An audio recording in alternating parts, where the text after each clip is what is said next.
because communication is the key. We're going to discuss 4 key principles for couples in communication and intimacy. And we have conveniently organized it into 4 talking points. Easy to remember. Talk. Say talk. Talk. Okay, what does that mean? All right. So let's start with key principle number 1, time. Alam mo, babe, mahal na mahal talaga kita. Oh, talaga. Oo. Kaya next month na kita kakausapin. Ha? Bakit next month? Diba? Isn't that weird, di ba? Pag mahal na mahal mo yung tao, you want to talk to that person when and how much? Every Single day. So take time to talk to each other.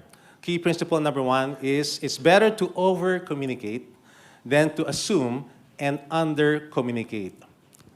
I downloaded this app in the U version called 1 Year Chronological Bible. I'm already on day 65. So on day 61, I took a screenshot. And while preparing for this talk, I realized, after reading through Numbers, di ba? Grabe. I highlighted every single verse that says, the Lord said, or the Lord spoke, the Lord said. Right? And do you know how many times it says the Lord said to? In the Old Testament alone, it says 476 times the Lord said. So the Lord is a communicator. Nung first date namin, naglabas ng cupcake, nakasulat, I like you. Huh? Parang high school. Oh. And then I communicated very clearly my intention. In the first date, I told her, Miriam, I just want you to know that I like you and I want to know you better because my intention is to marry you. Agad-agad, halos mahulog ako sa upuan. Once a quarter, Yung isa doon, every 10 years. nung ano lang daw, nung reception ng wedding nila. Yun ang last time. No, it's really important to communicate with your partner. So kayo, how much time do you spend communicating with each other? When you're at having meals together, how much time do you actually spend communicating with each other? There's small talk questions. For example, how was work? O kamusta mga bata? Okay? Nabayaran mo na ba yung bill? Meralco. Or you go to the icebreaker questions like, pag nagdi-date kami, babe, sometimes we ask, sinong gusto mong ma-meet na favorite Bible character?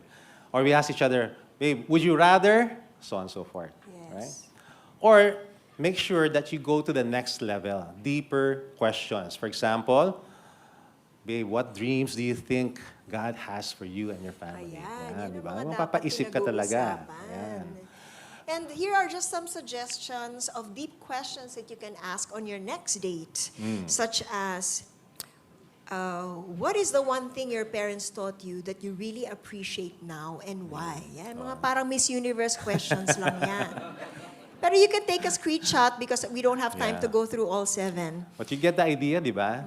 Para it goes beyond the surface and you get to know each other. And for those who are not married yet, you know, when we were dating, each time RD will bring out this book, the 100 questions to ask before you get 101. engaged. 101 questions to ask before you get engaged by Norman Wright. And we would discuss all the questions. Hindi naman all in one date. You know, but we will go through all the questions. Yeah. And it's really amazing how you get to discover the person as you're asking these questions. Kasi ang revelation sa amin, we are such an unlikely couple. He was totally not in my radar and neither was I in his radar. But when God put us together, ang galing kasi we were so aligned spiritually.